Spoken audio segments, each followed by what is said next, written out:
Thank you for listening to this Podcast One production, now available on Spotify, Apple Podcasts, PodcastOne.com, and anywhere else you get your podcasts.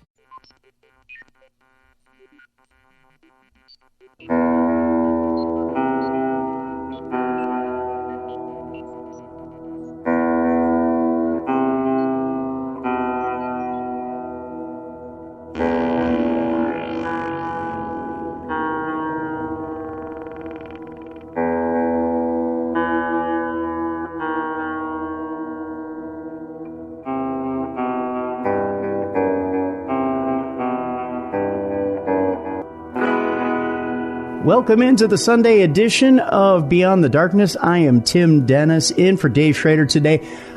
He is on set on the Holzer Files, and kind of an interesting story. Sometimes things don't go the way you want with TV programming. By the way, happy Super Bowl Sunday. Good luck to your team if your team is the San Francisco 49ers or the Kansas City Chiefs. I have no dog in the fight. So either way, good luck to your team.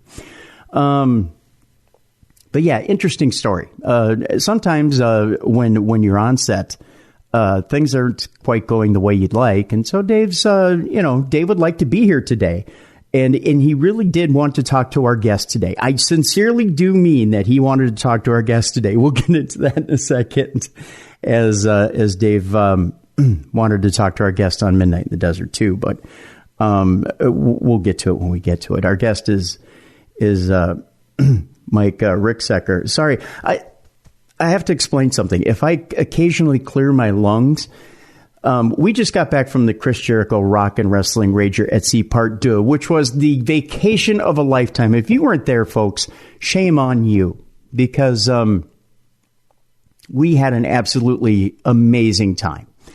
You, of course, heard the shows last weekend from the Ultra Bliss Lounge. We did a Supernatural News and Parashare show from the Bliss Ultra Lounge there on the ship. And then, of course, we did from the Stardust Theater, we did the show with John Moxley, which had 472 Fortnite words, if you will, or F words. Which was an amazing show. And again, if you get a chance to see the visual of John Moxley doing his Sasquatch impression, it's something to behold. Now, I did get the Jericho Cruise flu, which I think is 10 times worse than a coronavirus, I'm pretty sure. It was as I told Dave, it was the only, on True Crime Tuesday, the only flu where you had an upper respiratory deal and a lower explosion at the same time. It was quite, that's the only colorful way I can put it. And as I told our guest, Mike Ricksecker, off air before we jumped on here, I don't think your phlegm is supposed to be pink. So I think I've exploded a lung. But we're here. We're here on a Sunday, and we're here to talk shadow people. So, yeah. I think I'll seek medical treatment afterwards. I think that's what we'll do. But next year, it's already been announced. Triple whammy. And I believe Beyond the Darkness is part of it. February 1st to the 5th. Just go to ChrisJerichoCruise.com, I believe. Or JerichoCruise.com. I know that one works. Or, of course, DarknessEvents.com. DarknessEvents.com. In order to check out Triple Whammy. Because we're going to be part of that deal, too. I'm telling you, you'll have one more shot at this deal, at least. I know that. February 1st through the 5th. This time, Grand Bahama, or Great Bahama. Is it Great Bahama or Grand Bahama Island? That's the next one. Triple whammy. It's going to be amazing. And we'll bring more paranormal stuff to it. This time, we also did ghost stories off the back of the ship as we were coming back into Miami. This time, we'll figure out something even better for you. We'll have, I don't know, maybe this time we'll summon the ghost of some great Bahamian spirit. It's got to get bigger and better somehow. Dave and I will have to figure it out. I don't know how, but we'll figure it out somehow for Triple Whammy. Also, we have some great big changes ahead. Obviously, you're hearing this program and your head is spinning going, what the heck is going on with you guys? Keep in touch with darknessradio.com or with our social media because there are some huge changes in store for Darkness Radio, Beyond the Darkness. I know it seems confusing right now, kids, but trust us. It's going to be huge, guys. We've got some huge stuff on the horizon for Beyond the Darkness. Let's just say we've worked out some great stuff for you guys coming up. Between the Holzer Files and Beyond the Darkness, it's going to be a great 2020 for us. We really are looking at some great expansion for the show, and we're going to bring on some great guests, starting with Mike here, and we're bringing on bigger guests and greater guests for you, bigger topics. We have a bigger and better reach coming for you guys. You're going to find us in more formats coming up.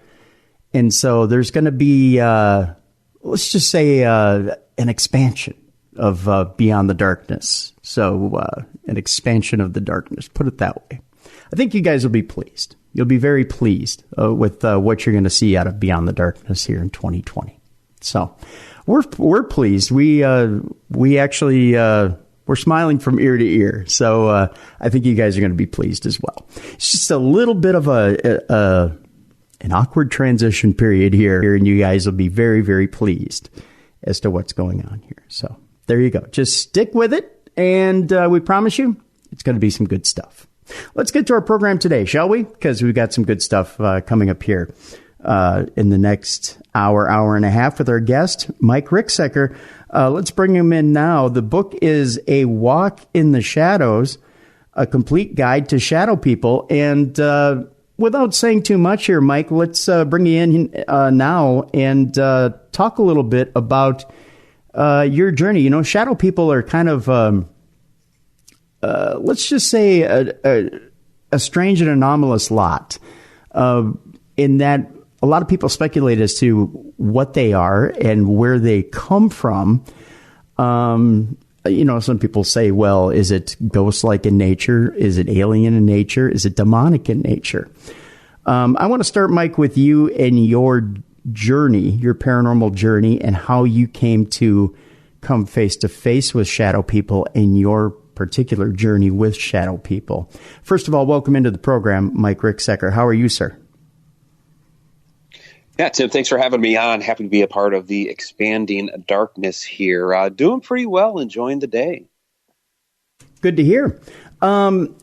With you, I'll ask you first off, your first paranormal experience. How did you come about? I mean, we all have our first paranormal experience, and what was yours? Well, mine was with a shadow person, which is, you know, very apropos as to why I ended up writing the book. I've had a lot of different shadow experiences over the years, but the very first one that I had, I was about 8 or 9 years old, woke up in the middle of the night, and in the corner of my room, there was what we call a shadow person standing there. Of course, I had no idea at the time that that's what it was and that's what you called it or anything like that. I just saw this tall, dark figure in my room and thought there was an intruder in the house and was about to kill me. You know, that's about what you think at 8 or 9 years old. I'd seen enough movies at that point in time that I knew I had probably enough time to just gasp and I was a goner, you know, however it was going to snuff me out, you know, I was going to be done. So I tried to scream, my mouth open, but nothing came out. And it ended up doing the most unusual thing. It actually came up to my bed, leaned over, it took me by the wrists, and it crossed my arms across my body, and then it ran off down the hall, and of all places, into a closet. So at that point, found my voice, found my legs, got up, ran off to my parents' bedroom, screaming and ranting and raving about what had happened. Of course, they tried to just console me, told me that I'd had a bad dream, which I knew I hadn't. I was awake for this whole thing. But they're being good parents and trying to calm me down. So that was my first major shadow person experience, my first paranormal experience. What really kind of launched me into the paranormal, though, was more of when I was let me stop you real quick, Mike. Now you say crossed your arms in what direction? Like in an X or like a cross, or how so? Yeah, like an X. So I had wondered for years what this may have been, why it did this. I had somebody a few years ago suggest to me that perhaps this thing thought that I was dead, was putting me into a burial pose, like the old ancient Egyptians with a crook and flail, kind of crossing my arms like that.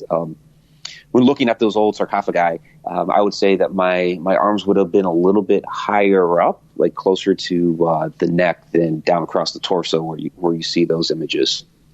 Interesting. Okay, so the person who had told you this thought that maybe it had the shadow person had misconstrued you for being dead, but at the time you had seen the shadow person, were you in fact asleep, or were you awake when you first saw it? I was awake when I first saw it. I had no idea how long it had been standing there.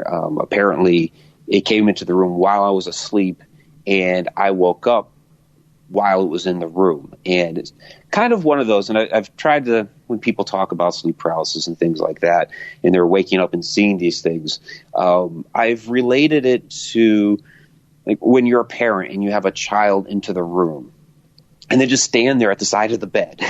they don't like make a move to try to wake you up. They just stand there. My kids were notorious for this. And you just kind of wake up because you sense that presence. I think that's kind of what happened here. Is I sensed that there was a presence in my room, and I woke up, and boom, there it was. You just brought a totally different perspective on shadow people to me when you mention that, and when you bring up the ancient Egyptian perspective of shadow people, immediately I think underworld, and I think. Not of underworld such as hell or but like Hades in the underworld. Not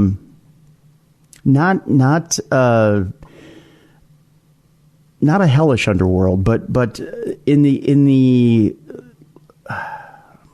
I'm trying to put this in a perspective that our listeners could think of, but a pagan Hades underworld where supposedly the dead would go to and be put in. Did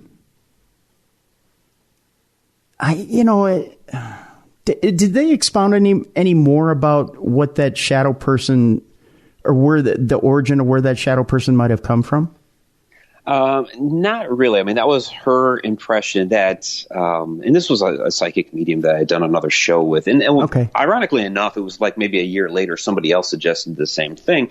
But I guess the idea here, and A Walk in the Shadows covers a lot of different possibilities as to who and what these things may be. But in this case, it would be the sense of somebody that is, outside the realm of space and time, that, some sort of interdimensional being that perhaps, comes from or has spent some time in that realm with the ancient Egyptians, or maybe even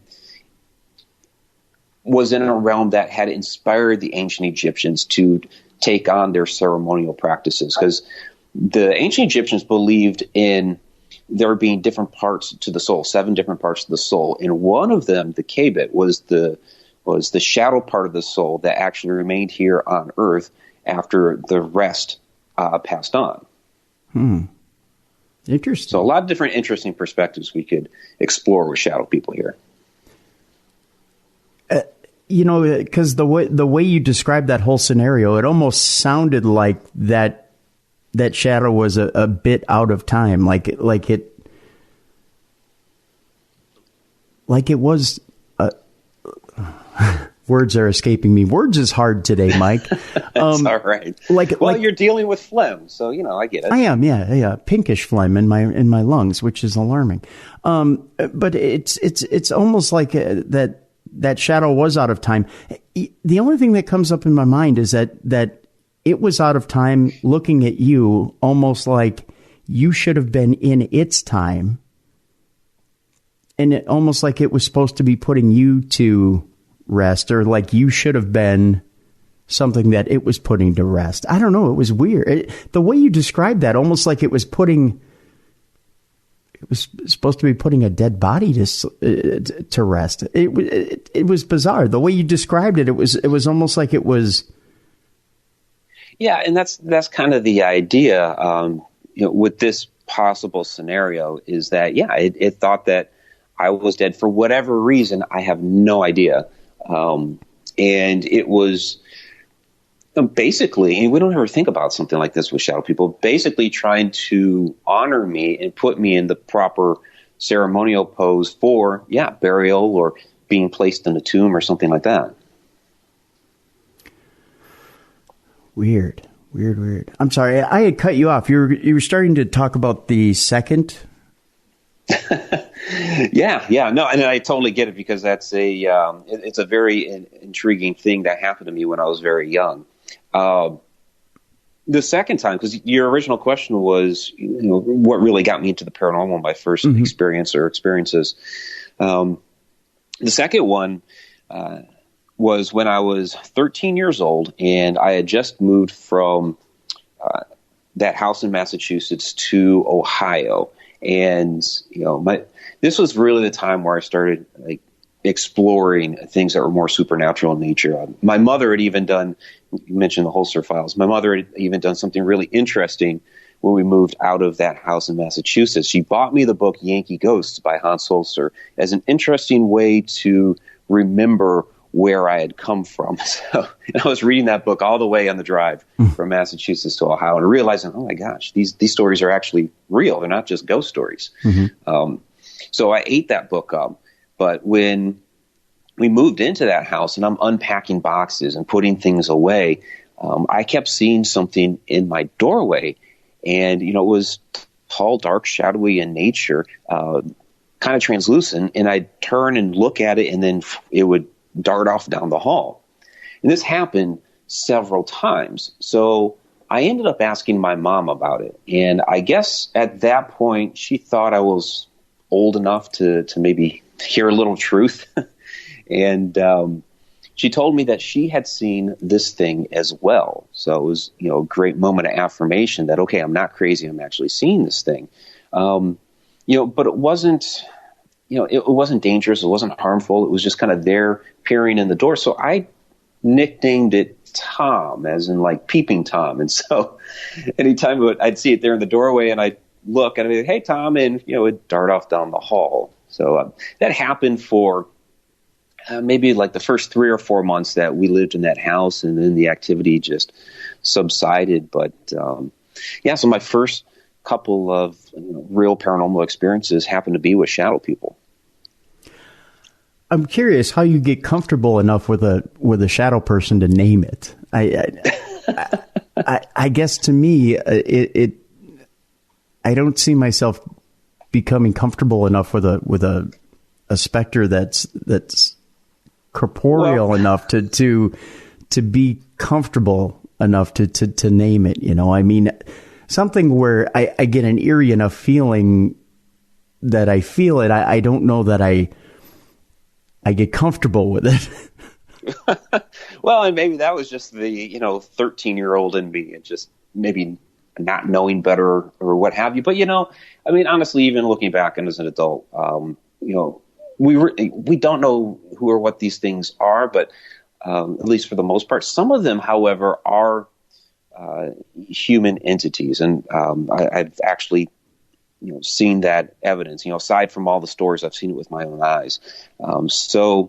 And I don't know if this thing's name really was Tom or what have you, or even if it was a human spirit. But if it was, there's no reason to believe that it's necessarily a harmful human. They're kind of the same way when they cross, or when they pass over into the next realm.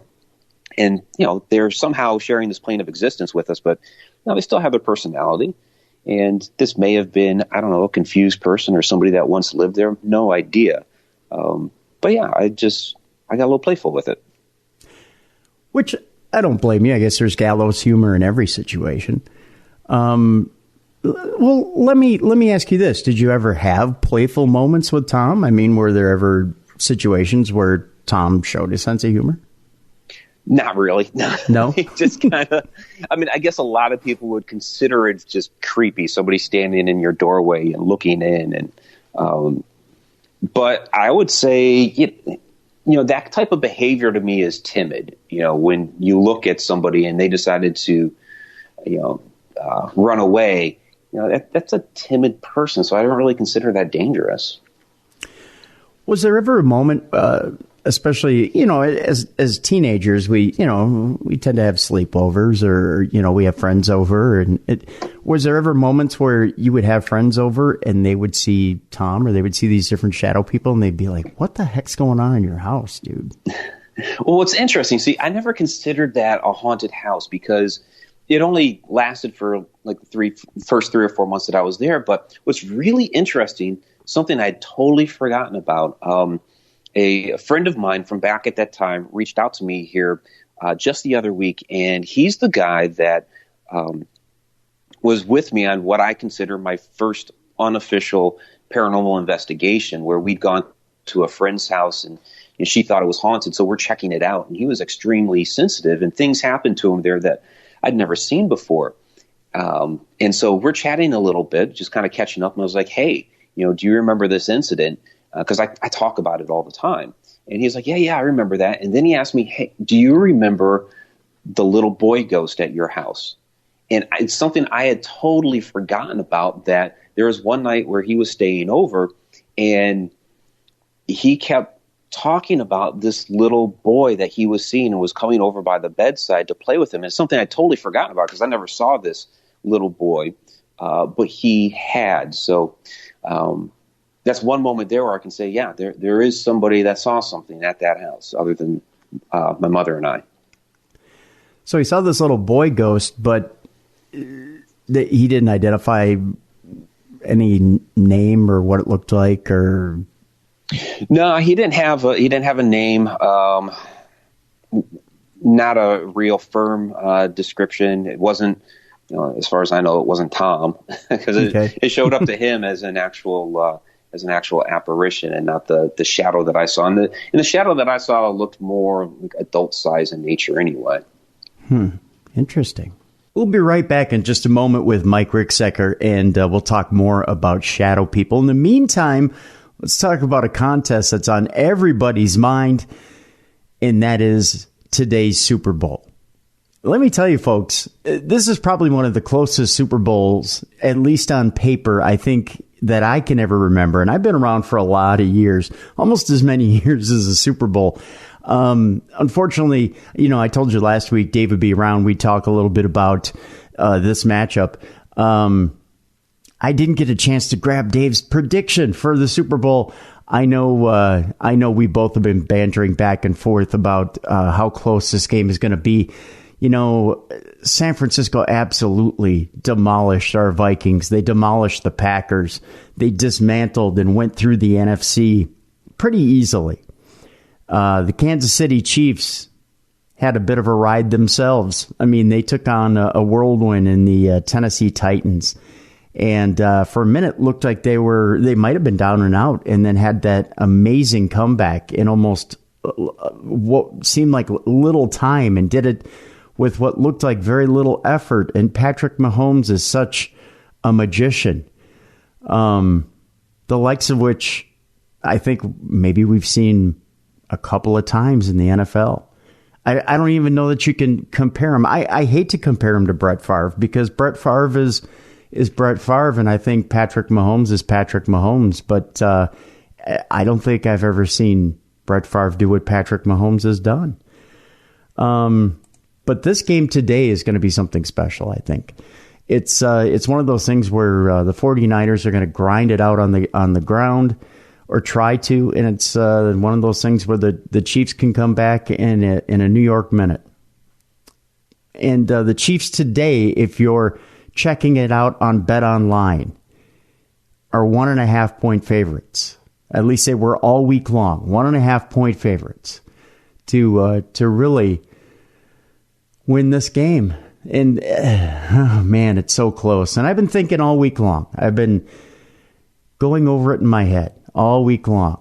Who wins this game? Who wins this game? Man, I tell you, it's tough. It is really tough. So I came to a decision. And I know you've been thinking about it too. We want you to play along on Bet Online this week with us. You still have a little bit of time today to put your bet in on Bet Online if you're hearing this podcast before the game. Go to Bet Online. Put your bet down. My bet today, I really feel it in my heart, Kansas City. I think Kansas City returns to the Super Bowl and wins it all. I know San Francisco has that shutdown defense. I know they're darn good on defense. They are a darn good defense. And logic says on paper San Francisco wins this game. But I really do believe in my heart Kansas City can win it because they're just that good of an offense. In these days and times, offense sometimes is the best defense. And they can put up so many points. I think the over-under for this game is 54, which is almost unheard of. I don't know. We'll see. It's too close to call, but hey, my bet's on Kansas City. That's who I'm betting. And I'm betting on Bet Online today. I'm going and I'm putting my money where my mouth is. You can do it too. And you can use that promo code when you go to betonline.ag, podcast1 for your 50% sign up bonus. It's that simple, folks. That's what you do. You can get in on all the Super Bowl action today. Go to betonline.ag. Use the promo code podcast1 for your 50% sign up bonus.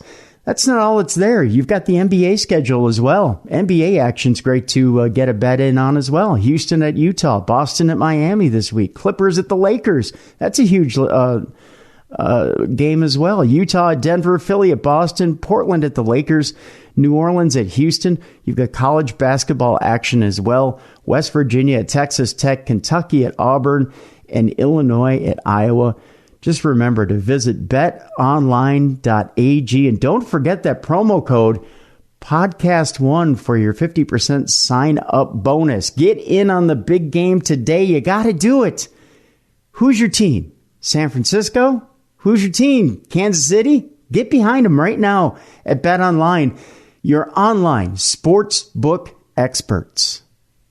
If you're looking for a fun way to pass the time while engaging your brain and enjoying breathtaking visuals and a gripping story, your answer is Best Fiends. This is one of my all-time favorite games. It is a casual game I take with me on the road when I'm bored at home. Those few instances when I get 5, 10, 15 minutes to myself, Tim, and I don't want to think. I don't want to pressure myself. I don't want to worry about the news that's on TV. All I want to do is have some fun, Tim. Mm-hmm. Best Fiends is a casual game that anyone can play, although it is kind of made for adults. You can spend as much or as little time as you'd like in this game. It's a lot of fun, great levels, so much cool stuff to do. I said I shut down the brain. I don't shut it down completely because this is a game that's filled with puzzles and really, get your mind thinking in a positive way. Plus, it's brightly colored, great character development, different puzzles to consider all the time. And like I said, I'll play this game. Some days I play it for 5-10 minutes. Other days I find myself just a little bit extra time to kill, whether I'm sitting around waiting for a doctor's appointment or unable to sleep at night. I pop on Best Fiends and I have a blast. Plus, I love seeing so many of you that are also playing the game, friends of mine on Facebook, as we pass one another on these always shifting, moving levels. My fun is always in watching Tim fall behind me, far behind me, as I show him that I'm truly the Best Fiends champion in this show. What? Well, I do get ahead of you quite often. Of course, I wake up the next morning and he's 20 steps ahead of me, but that's nonetheless, I catch right back up, folks. Just shows you how good I am. Bright colors, great visual design and style, and the characters themselves are great. That's why this is a 5-star rated game. Great characters, challenging fun puzzles, everything you could possibly want. All right? All of the characters are bugs, well, most of them anyway, and the antagonists are slugs. And we all have those slugs in our life, Tim, that irritate us. You can kind of project the image of those slugs from your work or home onto these beings as you destroy them and move through. It's kind of a nice little motivating factor in the game, Tim. Oh, yeah. It's unique, it's exciting, and it's a great puzzle experience.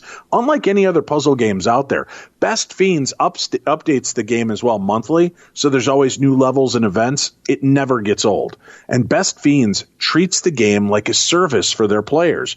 If you find yourself looking to kill a little bit of time and you want something fun to engage your mind, check out Best Fiends. It does not require the internet to play. It's great for traveling. You can play it anywhere. Planes, subway, trains, cars, bathrooms, waiting for your toilet paper delivering Roomba to bring you your toilet paper roll, Tim. You've got this. You've got Best Fiends to keep you company. So engage your brain with fun puzzles, collect tons of really cute characters, and trust me, with over 100 million downloads, this 5-star rated mobile puzzle game is a must play. And you'll be able to play along with Tim and I. As a matter of fact, let us know. Get a good screen cap when you see us and you're passing us. Screen cap that you just passed us by. And then post it on our social media. You can taunt us a little bit. I'm okay with that. I'm secure enough in my Best Fiends manhood that I don't mind being challenged by you, our friends and followers around the world. That's Best Fiends. Download Best Fiends free on the Apple App Store or Google Play Store. That's friends without the R. Best Fiends. Welcome back to the best in paranormal talk radio. This is Beyond the Darkness on a Sunday. Our guest is Mike Ricksecker. He's the author of A Walk in the Shadows, a complete guide to shadow people. Now, you said some of these shadow people are actually human, and you said that you had evidence to kind of back that up. What is it that you found that's backed up that these things can actually be human from time to time? Yeah, I guess what I mean by that is evidence of my own eyes. Okay. I misspoke a little bit there. So yeah, evidence of my own eyes. I actually do have a photograph of a wonderful shadow person in a school that is about child size. So if you want to get paranormal evidence, there's that. I've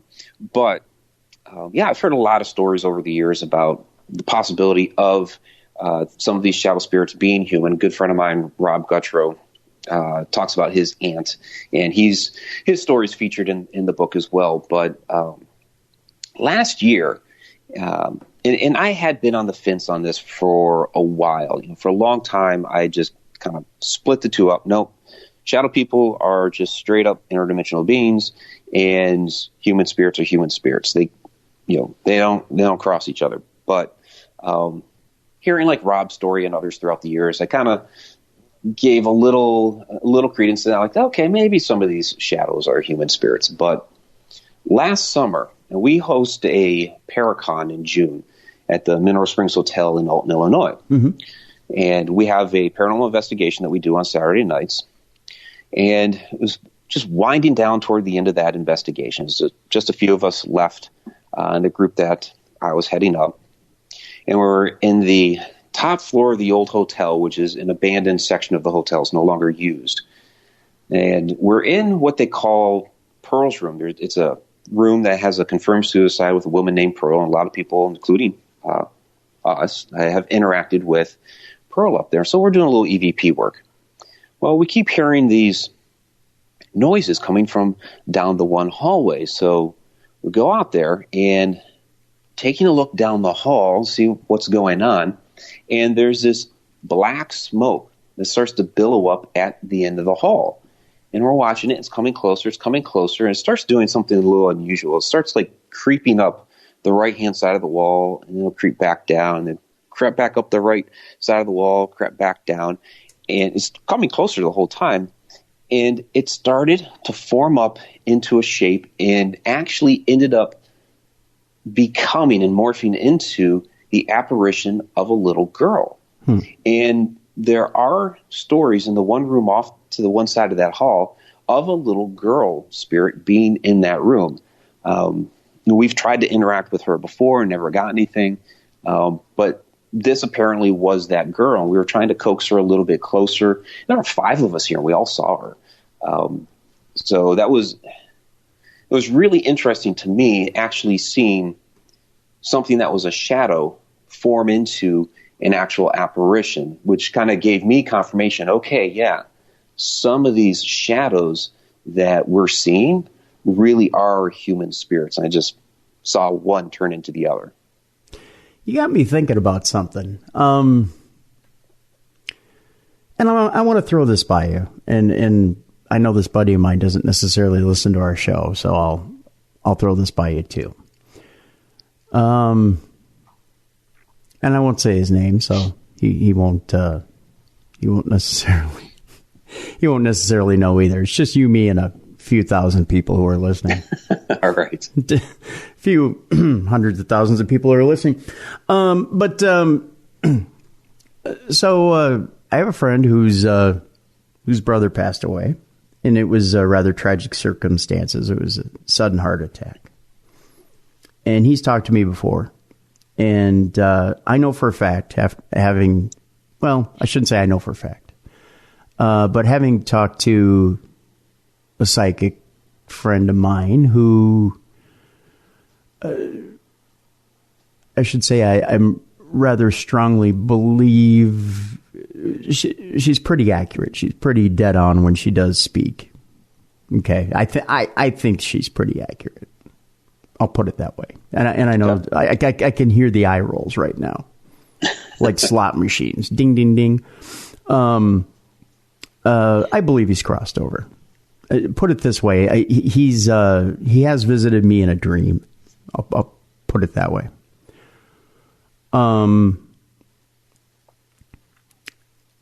So I believe he's crossed over, but this friend of mine says that in his house he sees shadows. And he had always believed, he's not much of a believer. He doesn't subscribe to any dogma whatsoever. He has no belief in anything. In fact, he doesn't believe in anything in the paranormal. But yet he and I talk. Okay. And he says, yet around my house, every once in a while I see shadows. And he keeps asking if those shadows are his brother. I tell him no, because I don't believe those shadows are his brother. Yet the other day, he brought it up yet again. I keep seeing these shadows. I think it's my brother.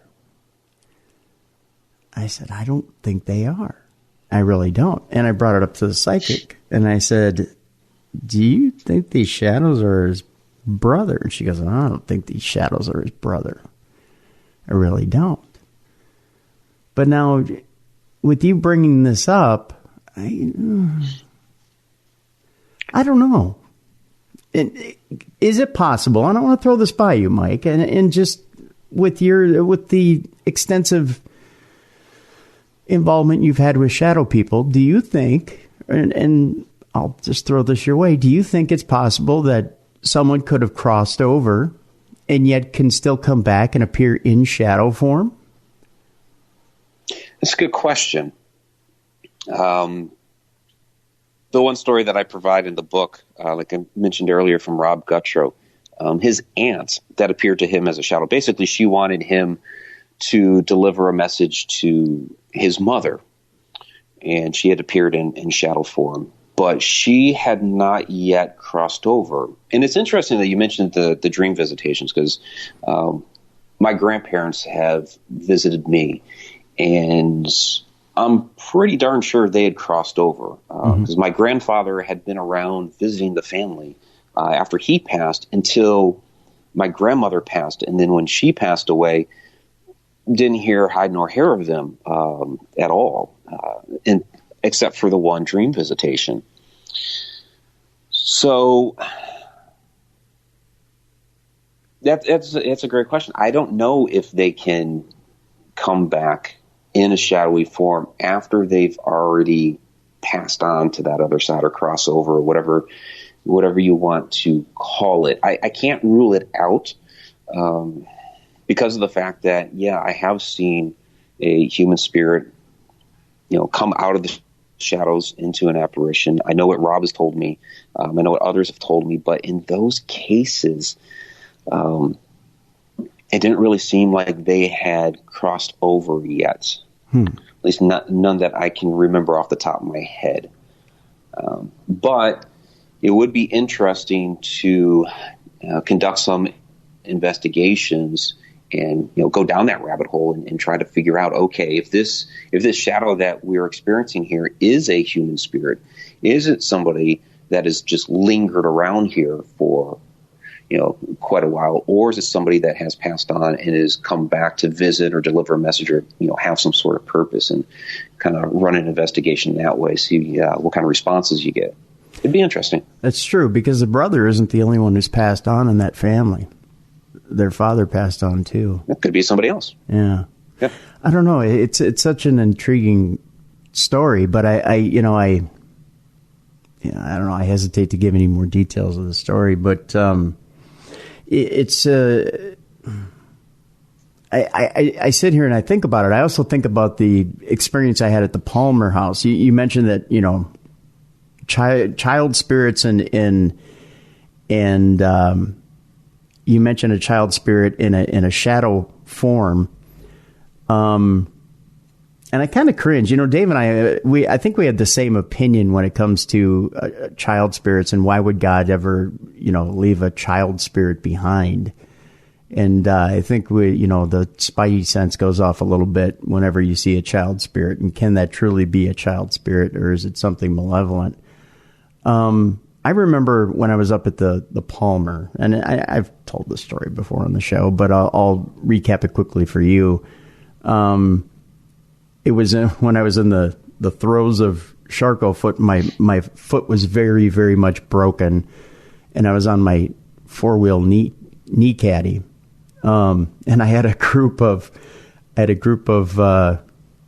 newbies, so to speak, investigators, and we were doing an event up at the Palmer, and we were all sitting in the cafe, and we were hearing banging of pots and pans back in the kitchen, but nobody was back there.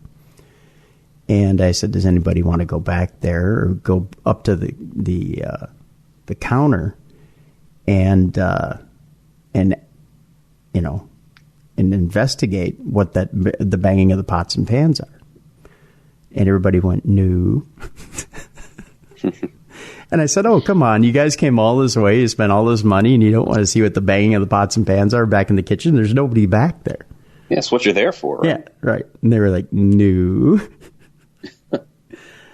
So, and then we had a couple of ladies in the group who claimed they were psychic, and they said, well, we think it's the spirit of a little boy who's being, who's being just a little bit rambunctious and wants to play.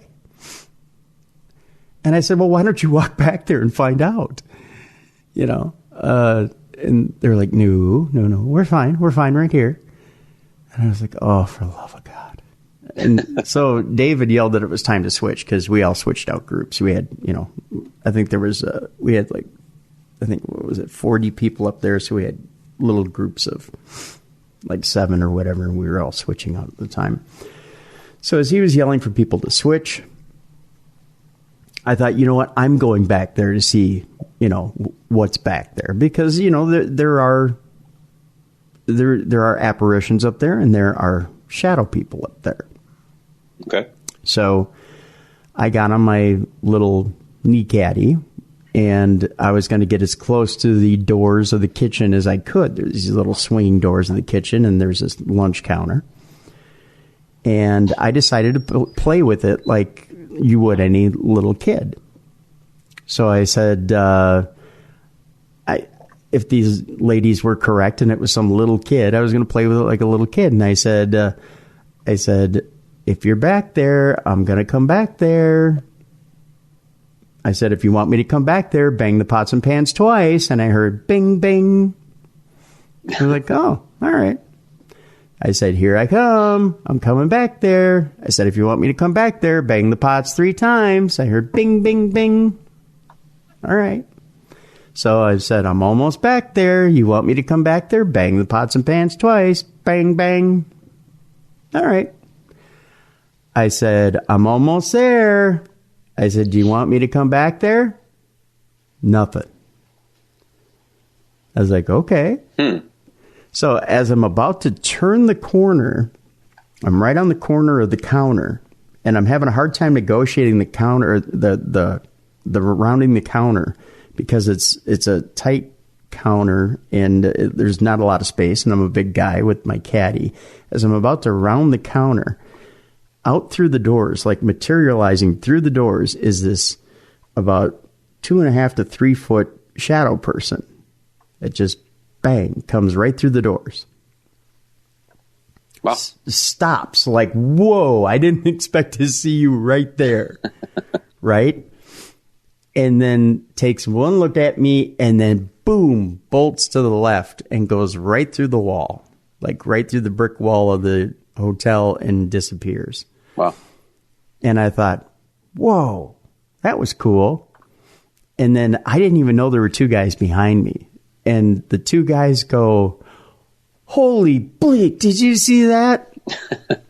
And then they run past me and they start photographing and flash photography and all this other stuff. I'm like, you're not going to find it now. Yeah, it's too late by then. Yeah, it's gone. But at that point, I'm talking to Kelly, the owner, and they truly believe that I shouldn't say they truly believe, but they have a belief that shadow person is either a small child or a puckwudgie, one or the other. They know that the spirit in the basement is a puckwudgie, and that shadow person is either a child or an elemental. They can't figure out which. Okay. It's interesting. Yeah, it's definitely interesting. Yeah. I guess at this point I would lean more toward child, but I mean, I would have to, get in there and investigate and see if I encounter it and what my impressions might be. But I mean, it's totally possible that it could be a child spirit. It kind of reminds me of another one of the stories that I share is from my partner, Shauna. And there was a little boy spirit that she had encountered in a cafe that she used to work at. And sometimes it would appear as the little boy apparition, and sometimes it would just be the shadow. And his was a confirmed death on the site when it was just land. And he had climbed a tree because there was some sort of brawl or fight going on in town, and he had climbed up the tree to get a better view of the fight and fell out of the tree on that spot to his death. And people still see Byron there, but she had seen him both, as the boy and as the shadow, and both being playful like that. So, it very well could be. Let me ask you this: have you ever been to Ohio State Reformatory? Yeah, absolutely. I'm originally from Ohio. Okay, so of the in front of the big picture window in the administration building. Mm-hmm. Have you ever watched the shadow people walk in front of that big picture window in the staircase? I haven't specifically at that spot. I've seen different shadow people there at OSR, but I haven't really stood at that spot to watch them. Okay, I've heard the story though. Okay, yeah, we've done a couple of trips there, but we were doing one trip with the Ghost Adventures guys there, and one big trip there, and I had the fortune, again with the bum leg, I had the fortune of sitting there with the people who couldn't climb the staircase. We were sitting at the bottom, and we were watching. We were sitting at the bottom, and we were looking up the staircase, and one of the guys said, "Hey, if you look up the staircase, you can see the shadow people walking in the moonlight. You can see them walking back and forth." But if you look in the moonlight, you can see. It's almost like a shooting gallery. You can see him walking, back and forth on the staircase. And depending on your vibration, if your vibration is high enough, and this is one of the questions I wanted to ask you about, and if you've ever heard of this before, if your vibration is high enough, you can emit a light out of your eye that can drive a shadow person away. I don't know if you know that or not. I have not heard that one before. I do talk about vibration level and personal resonance in A Walk in the Shadows. Because what's interesting, and Shauna and I have talked about this quite a few times, is that like I'll see more shadows than apparitions, and she'll see more apparitions than shadows. And so I believe that does have to do with your personal vibrational levels. Mm-hmm. So, but I haven't heard that about the eye before. Yeah, and I happen to chase them away. I can't ever get them to stay around. So I'm sitting there and I'm trying to watch them, and they're running away every time I'm watching.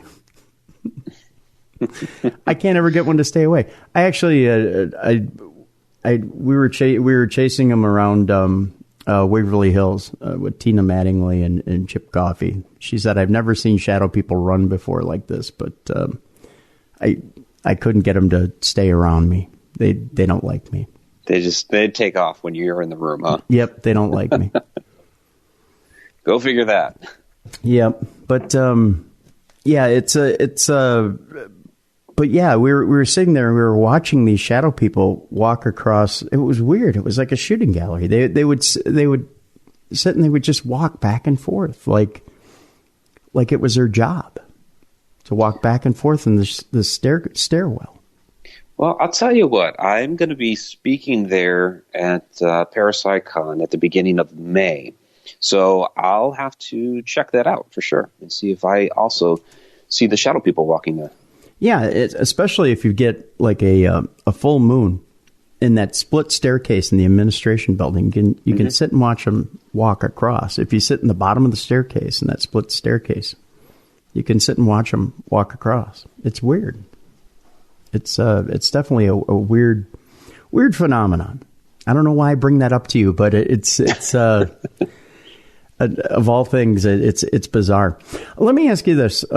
I want to bring up the belief of shadow people being of an alien nature. I've always found this intriguing. Do you, first of all, have any belief that shadow people could be of an alien nature? Possibly. Okay. Possibly. Yeah. And that's another thing that I address in the book. I address a lot of different possibilities in that book, and aliens is one of them. Tell me why you do or don't believe that aliens could be or that shadow people could be of an alien nature. Well, a couple different reasons. And, really, again, these are all theories. But if shadow people are interdimensional beings, and extraterrestrials, we have speculated at different times, could also be interdimensional beings or traveling here interdimensionally or using the astral plane somehow to project themselves here. It's possible that some of the shadows that we're seeing are actually these extraterrestrials that are doing these different things to travel here, coming from their own dimension or maybe their planet and utilizing that astral plane to manifest here. Another idea is that perhaps it is a cloaking device that they're using that because they may not fully understand the physiology of how our eyes work, that while they may be thinking that they're coming down, checking out the human race, maybe you never know, maybe they're trying to decide if this is a planet that they could live on and cohabitate with us, and they want to study us. Hence why many of these kind of stand there and stare at you. Perhaps this cloaking device doesn't fully work with our physiology, and we're seeing a shadow person. Or some people even have talked about seeing the shimmer man, like they'll see a shimmer there in the corner or in the room somewhere. I've even heard of some looking like some sort of liquid man or something like that. So, it could be, some sort of cloaking device that's not fully working, and it comes across to us as this shadow instead. So there's a lot of different possibilities here. Now, would it be counterproductive or counterintuitive to say that shadow people are not aliens because you don't see some of the stereotypical alien things happening around them, that they are too timid?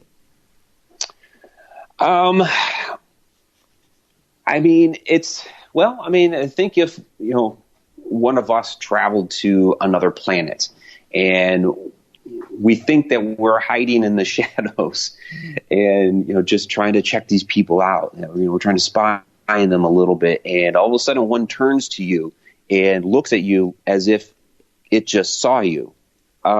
You might try to get out of there. Yeah, sure. You might, it's just, to me, kind of a typical reaction from any sort of being. Very true. Very true. With shadow people, is there a true danger to them? Is there anything in your case files that you've seen that of a shadow person attacking another person, or any damage from a shadow person? Yeah, I mean, there can be, and that is brought to me kind of more often than not. There's a lot of people out there that will say, all shadow people are evil, or they're the darkest of the dark entities and things like that. And to me, it's a mixed bag. I think shadow people are like people you have, and it's very simplistic, I know, but some people are good, some people are bad. Some shadow people are good, some shadow people are bad. I've heard a lot of reports and stories about different things, like one particular shadow person lifting a woman off the bed by her ankles. A lot of the hat men will seem to come into the room, instill a fear upon the person, and then act like a energy vampire and try to feed off of that fear. The case that I worked on when we filmed for The Haunted back in 2010, we had Carl Johnson come in for that and do a cleansing of that house. She was experiencing a shadow entity with red eyes that would notoriously show up in her closet. It would show up elsewhere in the home. Her brother saw it, her father saw it. But for the most part, it was terrorizing her. It was terrorizing the cat. It was doing a lot of things to disrupt that home. And so we ended up, pushing it out or cleansing the home. So there's been there's a lot of cases in which these things are up to no good. So in that, with that being said, is it easy to get rid of a shadow person? Is it a typical, should I say, is it a typical incantation, or I shouldn't say incantation, but is it something where you could say a quick prayer and get rid of it? Is it something where you could wish it away? Or is it harder to get rid of a shadow person than most? Well, I mean, I'll tell you from my experiences. When we did that cleansing with Carl, that one was a tougher one. When by the time we'd gotten to, well, let me back up a little bit. Mm-hmm. So we're just starting doing a regular, what you would consider a cleansing of the house, doing the sage, the salt, the holy water, all that, the prayers. The girl Taliesin had come back into the house. She was an adult daughter. It's not like she was a little girl, but we had the family staying outside. She came back into the house to use the restroom, and she started talking at something against the wall. We didn't see with our own eyes. Carl decided to do a blessing over her. And as he's doing this, she all of a sudden doubles over in pain, like she just got punched in the gut. And when I went back over my audio later, there was an EVP right there that said, die. So something was definitely out to get her. Just after that, we got her to her feet. She was okay. Carl continued on, but it was just after that the back door to the master bedroom kept blowing open. We'd shut it, and it'd blow open again. It's happened like 3 different times. Carl ended up blessing the door. We had the tri-field meter set up over by her closet where she was experiencing a lot of the activity. That starts going off like crazy. So all these different things are happening and going on. We continue on with the cleansing and the blessing and push this thing out the door into the backyard. And the wind out there just kicked up something crazy, and it's whirling around. The cats are circling us. It was like something you would see. Honestly, it was something like you would see in a horror movie. That When you're doing the cleansing, because of the way that the wind was kicking up and everything was just spinning around, the cat's going around in circles, and it's just nuts. Finally, that wind died down, was gone, completely stopped. Carl fell to a knee. He was completely exhausted. And what was really interesting was when we met back up with the family, they were hanging out in the side yard, which wasn't too far from where we were at. And we made some remarks about, wow, that wind got really crazy there. And the family's like, what wind? They hadn't experienced any of that wind whatsoever. So it was, quite a harrowing experience. Yet that said, there have been other times where it's been a little bit simpler, that, just, a few prayers and the thing seems to just go away. So it's really dependent on the situation and the entity that you're dealing with. Now, have you yourself had an experience with, say, the Hat Man? The Hat Man's one of the few that I actually haven't seen. I've seen what I would call the Wisp. The humanoid figure was the first one that I had seen. I've seen black mist, like a whole, it's basically like a vaporous cloud that's black. The smoke turning into the little girl. But the Hat Man is the one that I have not seen, although everybody talks about him. When you say the Wisp, tell me a little bit about the Wisp. I guess I'm a little confused as to. Yeah, the Wisp would be something that's very translucent, moves very fast. A lot of times these things are like tall, thin, narrow. Sometimes they could be smaller in nature as well. And they, for an example, just walking into a kitchen at a restaurant called Johnny V's, and I'm just taking some photos, walk in, and this thing, it was like I scared it, and it darted across the room, but you saw the shadow. It was just very fast, very translucent. You couldn't really even see much of a form, but it was there, Interesting. Let me ask you this, Mike. A lot of people have these experiences with shadow people, but are they calling these experiences upon themselves, or is it something where we just run into shadow people much like you would just run into people on the street? I think a lot of times it's just we're running into them, or they may be, or it may be almost like their domicile, or maybe a place where they come into this world. Now, there are people that try to conjure stuff up and bring things home with them and stuff like that. But I think for the most part, we're happen to be running into these things, or maybe they happen to be finding us. Reason why I ask that question is because, we hear a lot about, people saying stuff about, like Ouija boards and, if you play with that, you're bringing stuff upon yourself. Obviously, with dangers with shadow people think, well, am I bringing that? If I see a shadow, am I bringing that upon myself? It seems like shadow people and shadows in general tend to be the most common thing that people see. That's like the first thing people see when it comes to a haunting.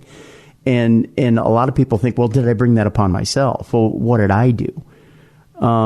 If people tend to see something like that, isn't necessarily something that they did, I think is the first thing that someone's going to ask. And that's why I asked that question. Is that necessarily something that somebody did? Yeah, not necessarily. And I think more often than not, it doesn't have anything specifically to do with them initially. Mm-hmm. It may decide to stick around and attach themselves to that person. But you'll have times, you mentioned the Ouija board, where somebody might conjure something up. One of the places that we used to investigate back in the day was an old abandoned church, and there was some evidence there that there was some occult work going on in one of the back rooms by some group, and there were rumors about them having conjured up this crawler shadow entity, which we actually did experience there at that church. Now, we can't specifically say that, well, yeah, they conjured this thing up, because we weren't there for any sort of ceremony. But, people have linked the two together, and it very well could be. Let me ask you this. Is there any correlation between shadow people and the jinn? That's a good question. So there are a lot of people that believe the shadow people are jinn, and I don't necessarily subscribe to that. I mean, I think some people, or some shadow people, could be jinn, but there are people that think that all shadow people are jinn, and I don't believe that. But given that the jinn are supposed to be trickster in nature, which some of these shadow people seem to be, the jinn are supposed to be interdimensional entities, which a true shadow person is an interdimensional entity. Some could actually be jinn. Okay. I know I mean, the similarities are very, very close. In that, I guess the physical similarities are very close. But I guess, I don't know, culturally, would you say they're very close as well?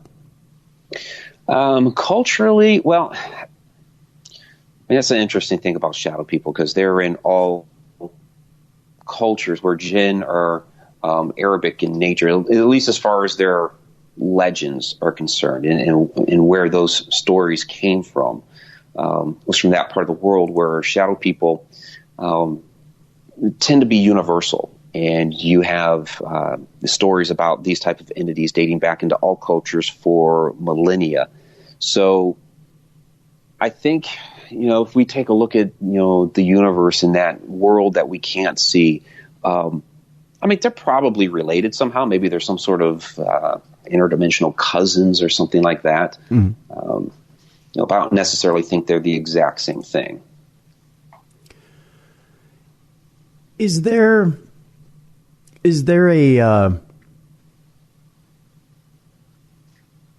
trying to think of how I want to put this too, and try to tie this in. Much as there may be a cousin in a way to the jinn in shadow people, is there a hellish connection to shadow people? In other words, is there a demonic connection to shadow people in your mind?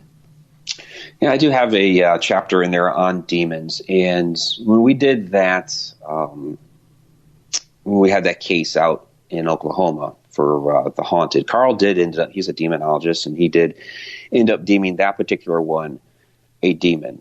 So, yeah, some of these can actually be some sort of demon. Now, a lot of people try to say all of these things are demons, but I have people come to me with, a candle fell off their mantle and they think it's a demon, mm-hmm. Which we know that's not usually the case. So, I think we tend to fear what we don't understand. So not all these things are evil just because, the thing is dark and it might be standing in the corner and it's creepy. Even if it has, red eyes, it may not necessarily be demonic. I have a story in there about one particular red-eyed entity that just kind of stood at the window and stared in at this woman. It didn't do anything evil, nasty, or nefarious other than the fact it was kind of creepy staring in through the window. But yeah, some of them are actually some sort of demonic infestation, unfortunately. Want to remind people the book is called A Walk in the Shadows, A Complete Guide to Shadow People, and our author is Mike Ricksecker. Mike, with shadow people, what is the most dangerous thing if someone does see a shadow person? What's the most dangerous thing that could happen to a person if they come across a shadow person? Well, people have been physically injured. It's rare. It doesn't, happen a lot, but, there's a lot of unusual cases. I mentioned the one woman getting picked up off the bed. Mm-hmm. Old hag syndrome is related to all of this as well. So there's been an interesting case in which, a couple of them. One where it was the old hag sitting on his chest, pushing down, and he was able to move. He wasn't actually paralyzed, but he was actually able to shove this hag off of his body. She had physical mass, and was able to get her off. Another interesting one related to all that with the old hag syndrome and shadow people was she woke up and it was a dire wolf that was on her chest, or was like in the shape of a dire wolf. And she's screaming and struggling. Her husband woke up. He didn't see the wolf, but he saw the impressions from the paw prints, from the paws on her shoulders. So yeah, people can get hurt by these things. But again, those are more the exception than the norm. So, there have been no documented cases of possession or anything like that having happened from a shadow person.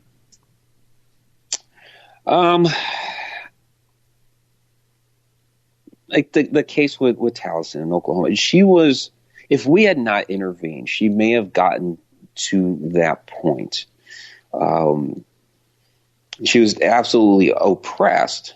And it seemed like this thing was making strides to try to possess her from some of the different behaviors she was exhibiting that were not herself. Okay. But that was more of, it was a shadow entity, you would say, but that was one that was demonic in nature. Okay.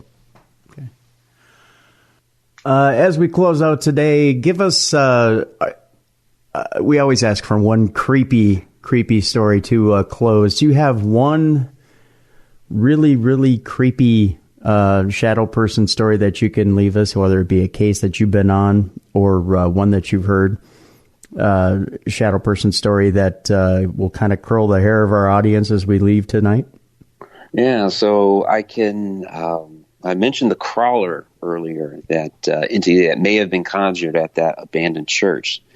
So when we actually encountered that, we were investigating the basement of this particular church, and we had seen a shadow slip in through one of the windows, and it started circling us along the walls, along the ceiling, and it's just this mass of like long spindly arms, long spindly legs, and it was super fast. It knocked something on the floor. You heard it bang the railing. Our electronic equipment was generating all kinds of crazy static, and it's just circling us. So the medium that we were with at the time suggested that we start saying prayers and singing hymns, which we did to bring more positive energy into that atmosphere. And it's circling us. And finally, we were able to create enough energy that it darted back out that window from whence it came. Really? Wow. All right. The book is called A Walk in the Shadows, A Complete Guide to Shadow People. Our guest is Mike Ricksecker. It's available right now on Amazon.com. It will also have a link in the description of this show. Mike, want to thank you very much for joining us today on Beyond the Darkness. Absolutely, Tim. Thanks for having me. Really appreciate it. All right. Thank you. Folks, again, Dave will be back with us next week. And join us again for more episodes here on Beyond the Darkness. Again, check us out for more updates on darknessradio.com and on our social media as to changes that are coming up here on Beyond the Darkness. Again, we've got some exciting stuff coming up. We've got some changes coming up here that we want to keep you updated on, and be sure that follow us on our social media to keep you updated by the minute as to what's going on. Again, we're going to be growing, changing, and some great stuff coming up in the next month or so. And we'll let you know minute by minute as to the different outlets that we'll be adding to Beyond the Darkness. And we've got great guests like Mike and bigger and better guests coming up. We've got more outlets that we'll be adding to Beyond the Darkness and much, much more. We got some exciting stuff coming up, folks. Again, I hate to be so glib about it and so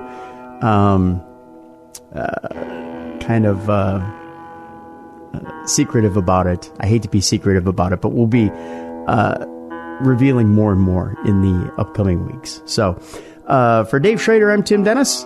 We will be back with you next week here on the best in paranormal talk radio. This has been Beyond the Darkness.